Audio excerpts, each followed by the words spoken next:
अस्सलाम वालेकुम people, welcome to defence outpost. तो कल जिस तरह से हमने अपनी वीडियो के अंदर मेंशन किया था कि अब से कुछ ही टाइम के अंदर एक काफ़ी इंपॉर्टेंट मीटिंग होने वाली है बलूचिस्तान के इशू को लेकर, जो पिछले 2-3 दिन में सिचुएशन हुई है। और आज प्रोविंशियल लेवल के ऊपर पाकिस्तान की जो एपेक्स कमेटी है उसका यहाँ पर एक इंपॉर्टेंट सेशन था क्वेटा के अंदर, जहाँ पर प्राइम मिनिस्टर शहबाज शरीफ समेत Pakistan army chief field marshal Asim Munir की तरफ से भी यहाँ पर पार्टिसिपेट किया गया। और बाकी यहाँ पर पाकिस्तान मिलिट्री के जो सीनियर ऑफिशियल समेत बलूचिस्तान की जो सीनियर पॉलिटिकल लीडरशिप है वो भी मौजूद थी। और इस पूरे सेशन के अंदर, जो कि एपेक्स कमेटी का इजलास था, जिसे पाकिस्तान की एक नेशनल सिक्योरिटी बॉडी के तौर पर ही तस्वुर किया जाता है, तो यहाँ पर जो चीज रिपोर्ट की जा रही है, कुछ काफी ज्यादा इंपॉर्टेंट डिसीजंस लिए गए हैं इस पूरे रीजन के अंदर, स्पेशली बलूचिस्तान में जो काउंटर टेररिज्म स्ट्रेटजी है उसके ऊपर। ऑल दो डिसीजंस यहाँ पर जो भी लिए गए हैं वो तो आउट नहीं किए गए। क्या यहाँ पर कोई बड़ा मिलिट्री ऑपरेशन स्टार्ट हो रहा है इसके बारे में कंफर्मेशन अभी नहीं है, लेकिन जो कुछ यहाँ पर पिछले 24 घंटे में मूवमेंट नोटिस की गई है उससे यहाँ पर यह जरूर कंफर्म हो रहा है कि पाकिस्तान मिलिट्री जो है वो अपने जो पूरे ऑपरेशन हैं उनको स्टेप अप कर रही है, यानी कि उनकी इंटेंसिटी को यहाँ पर फ्यूचर में इंक्रीज किया जाएगा। जो कि सॉर्ट ऑफ आप यहाँ पर ये चीज एक्सपेक्ट कर सकते हैं कि इस पूरी सिचुएशन को कॉम्पनसेट करने के लिए, बराबर करने के लिए कुछ ना कुछ यहाँ पर किया जाना था, और वो कुछ ना कुछ किया जा रहा है। और उसकी वजह यहाँ पर यह है कि क्वेटा में भी आज जो सेशन हुआ एपेक्स कमेटी का, वहां पर पाकिस्तानी स्टेट और पाकिस्तानी गवर्नमेंट के ऊपर एक जो विजिबल प्रेशर है वो फील हो रहा था। और ये प्रेशर जो है वो सक्सेसफुली पाकिस्तानी लोगों ने इनके ऊपर क्रिएट किया है कि ये जो इस टाइम के ऊपर जो सिचुएशन चल रही है वो एक्सेप्टेबल यहाँ पर बिल्कुल भी नहीं है। और इसका यहाँ पर जो एक सोल्यूशन है, ऑफेंसिव सोल्यूशन है, उसकी तरफ हमें आगे बढ़ना होगा। इसके अलावा यहाँ पर कोई चॉइस नहीं है। जितना जल्दी ये चीज पाकिस्तानी गवर्नमेंट और पाकिस्तानी स्टेट एक्सेप्ट करेगी उतना जल्दी हम सोल्यूशन की तरफ बढ़ पाएंगे, क्योंकि जो सिचुएशन, जो हालात इस टाइम के ऊपर हम फेस कर रहे हैं, यहाँ पर इंटेंट की कमी है, कैपेबिलिटी की यहाँ पर कोई कमी नहीं है। पिछले 20-24 घंटे से मैं जो है वो एक चीज के ऊपर काफी ज्यादा गौर फिक्र कर रहा था, काफी ज्यादा थिंक अपॉन कर रहा था कि ये फेज ऐसा क्यों आया कि एट ए टाइम हमारे पास यहाँ पर जो हमारी कैपेबिलिटी है, मिलिट्री ताकत है, अस्करी ताकत जो है वो हर दिन के हिसाब से इंक्रीज हो रही है, लेकिन हम उसको यहाँ पर सही तरह से यूटिलाइज नहीं कर पा रहे, स्पेशली ये जो हमारा वेस्टर्न फ्रंट है उसके ऊपर। तो जो मेरी समझ में यहाँ पर सबसे बड़ी एक फॉल्ट लाइन एग्जिस्ट करती है वो हमारी कंट्री के लिए पॉलिसी लेवल के ऊपर एग्जिस्ट करती है, या फिर जो एक इंटेंट लेवल है उसके ऊपर एग्जिस्ट करती है कि यहाँ पर हम कहीं ना कहीं लैक कर रहे हैं। हमारी जो सबसे बड़ी कमजोरी है वो हमारी पॉलिसी है, क्योंकि अगर आपने यहाँ पर पिछले कुछ महीनों में फोकस किया हो, स्पेशली ईरान यूएस वॉर के बाद से पाकिस्तान अपने आप को पोर्ट्रे किस तरह से कर रहा है, एक पीस लविंग कंट्री के तौर पर, यानी कि अमन पसंद मुल्क है। हमने यहाँ पर कभी किसी मुल्क के ऊपर जारहाना पॉलिसी जो है वो अपनाई नहीं। हम अमन पसंद है, किसी के साथ जंग नहीं करते, सिर्फ हम यहाँ पर अपना दिफा करते हैं। पिछले कुछ महीनों में हमने इस पॉलिसी को जी जान लगाकर पूरी दुनिया के सामने बनाया, और कहीं ना कहीं उसने हमें यहाँ पर पॉजिटिवली इफेक्ट भी किया है। स्पेशली यहाँ पर जो सोशल मीडिया की डोमेन है उसमें पाकिस्तान को पूरी दुनिया में काफी ज्यादा प्रेज किया गया। जो पीस एफर्ट्स हमारी यूएस ईरान वॉर में थी उसको पूरी दुनिया ने यहाँ पर अप्रिशिएट किया। यूएस हो, यूरोपियन यूनियन हो, रशिया हो, चाइना हो, तो सब ने इनको काफी ज्यादा अप्रिशिएट किया, और कंबाइंड तौर पर सोशल मीडिया के ऊपर भी पाकिस्तान को काफी ज्यादा सपोर्ट मिली। लेकिन सवाल यहाँ पर यह है कि जिस तरह का थ्रेट और जिस तरह के खतरात ये country the Islamic Republic of Pakistan face कर रही है, क्या ये जो अमन पसंद मुल्क वाली पॉलिसी है, क्या ये हमारे लिए सही है? एक तरफ हम यहाँ पर इस चीज को बड़े खुले तरीके से कहते हैं कि पाकिस्तान जो है वो एक ऐसी कंट्री है जिसको अपनी मिलिट्री के ऊपर, यानी कि अपनी अस्करी ताकत के ऊपर, फौजी ताकत के ऊपर काम करना हमारा इस वजह से जरूरी है बिकॉज हमें थ्रेट्स काफी ज्यादा हैं, खतरात काफी ज्यादा हैं। इस वजह से हमने जो हमारे न्यूक्लियर वेपन्स हैं उनको डेवलप करने के पीछे भी हमारा इंटेंट यही था कि हमारा जो थ्रेट मैट्रिक्स है वो काफी ज्यादा वसी है। इसी वजह से हमने ऑल ओवर द ईयर्स, पिछले 40-50 साल में अपनी मिलिट्री के ऊपर बहुत ज्यादा काम किया, लेकिन हमने अपनी पॉलिसी जो है वो डिफेंसिव कर दी, जहां पर इसी पॉलिसी को एक बहुत बड़े स्केल के ऊपर एक ऑफेंसिव पॉलिसी होना चाहिए था। वर्ल्ड लेवल के ऊपर पाकिस्तान अपने आप को इस तरह से पोजीशन करता कि कोई भी कंट्री यहाँ पर किसी भी डोमेन के अंदर किसी भी स्ट्रेटजी के थ्रू पाकिस्तान को यहाँ पर अटैक करने की कोशिश करती है, हमें थ्रेटन करने की कोशिश करती है, तो पाकिस्तानी मिलिट्री जो है वो रिस्पॉन्ड करेगी, और किसी ना किसी तरीके से हम इसका जवाब जरूर देंगे, चाहे वो यहाँ पर कन्वेंशनल डोमेन में हो, चाहे एसिमेट्रिक डोमेन में हो, जिस तरह से अभी अफगानिस्तान के साथ चल रहा है। तो जिस तरह से हम अपनी मिलिट्री को डेवलप कर रहे थे, एक्चुअल में हमारी पॉलिसी जो है वो ये होनी चाहिए थी। लेकिन आज की अगर यहाँ पर बात करें तो पाकिस्तानी गवर्नमेंट ने अपने आप को इस तरह से पोजीशन किया हुआ है कि हम एक अमन पसंद मुल्क है, हम यहाँ पर दुनिया के जो मसले हैं उनको सॉल्व करते हैं, बाकी जो कंट्रीज हैं उनके दरमियान पीस डील्स करवाते हैं, लेकिन हमारी जो इंटरनल पॉलिसी है वो हमारे स्ट्रेटेजिक गोल के साथ अलाइन ही नहीं हो पा रही। पाकिस्तान मिलिट्री को आप यहाँ पर देखेंगे तो एक अग्रेसिव मॉडर्नाइजेशन स्ट्रेटेजी चल रही है, रॉकेट फोर्स जैसी एक ऑफेंसिव फोर्स के ऊपर काम किया जा रहा है, और बाकी भी यहाँ पर आप फोर्सेज को देखेंगे, पाकिस्तान नेवी को देखेंगे, पाकिस्तान एयरफोर्स को देखेंगे, तो तीनों हमारी जो मिलिट्री फोर्सेज हैं इस टाइम के ऊपर ऑफेंसिव और जारहाना कैपेबिलिटी के ऊपर काम कर रही हैं। लेकिन अगेन हमारी जो पॉलिटिकल पॉलिसी है इस टाइम टाइम के ऊपर वो एक अमन पसंद मुल्क की है, एक पीस लविंग कंट्री की है। इसी वजह से हम अफगानिस्तान के अंदर एक स्ट्राइक कर दें और उससे रिलेटेड अफगान तालिबान समेत वेस्टर्न मीडिया जो है वो फेक रिपोर्ट्स ले आता है यूएन की कि यहाँ पर इतने सिविलियंस पाकिस्तानी स्ट्राइक में मारे गए, तो हमारा जो पूरा यहाँ पर ऑफेंसिव पोस्चर है वो जमीन पे आकर गिर जाता है और फिर दोबारा से स्ट्राइक करने की आपकी जो विल पावर है वो भी टूट कर रह जाती है। तो अगेन एंड अगेन मैं लास्टली यहाँ पर इस चीज को इतना स्ट्रेच नहीं करूंगा,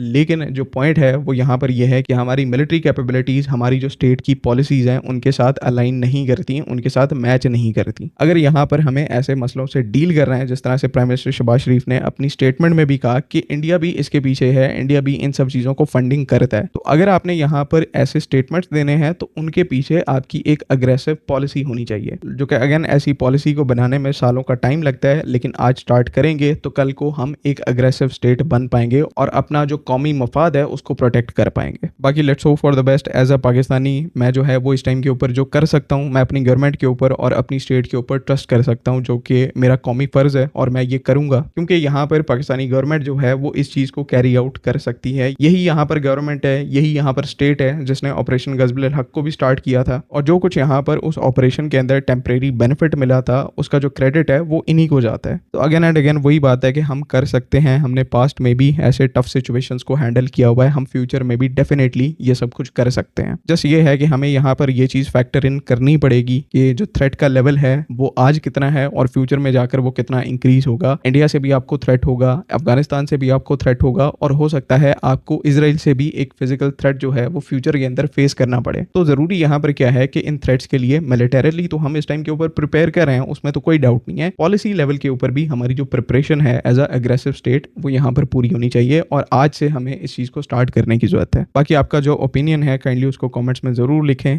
अगली वीडियो तक के लिए अल्लाह हाफ़िज़। पाकिस्तान जिंदाबाद।